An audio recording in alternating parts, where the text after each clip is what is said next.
कहाँ जा रहे हो? ये हमारे चैनल है। वेलकम बैक टू EMCIQ एज नॉन एज एडवर्टाइजमेंट क्लासेस। आज के इस लेसन में हम कुछ महाभारत के रोल लेने वाले हैं जिसके सहायता से हम इंग्लिश सीखने वाले हैं। तो आज का पहला किरदार है हमारा कृष्णा।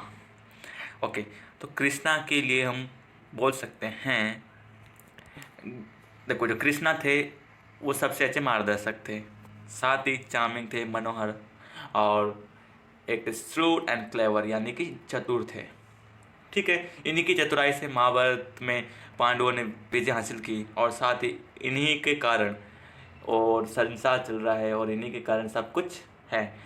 तो Krishna is best guide of life with his experience because he played every role in his life and he will keep playing his role in our life.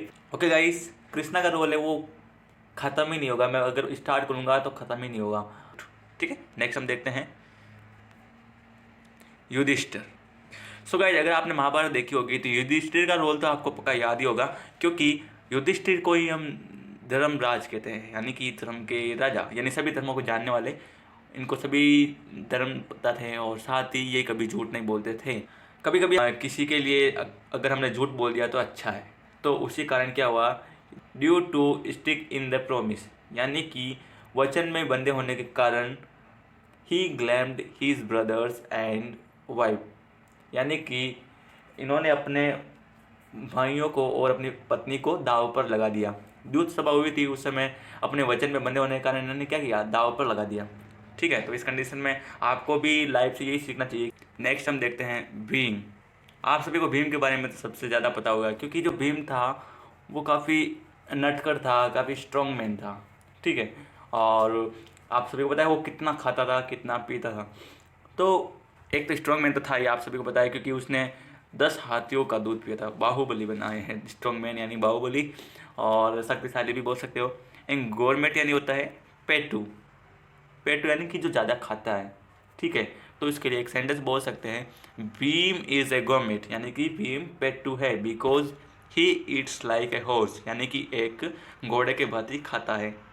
ठीक है, ऐसे में अगला हम देखते हैं अर्जुन। अर्जुन के बारे में कौन नहीं जानता, सारे लोग अर्जुन के बारे में जानते हैं। अर्जुन ब्रेव यानी बहादुर था, और अर्जुन आर्चरी में तो मास्टर थे। ठीक है, तो अर्जुन के लिए हम सेंटेंस बना सकते हैं कि Arjun always use to be eager for learning specific way of archery, यानी कि जो अर्जुन थे वो धनुर्विद्या के अलग अलग तरीके सीखने के लिए ईगर यानी उत्सुक हुआ करते थे।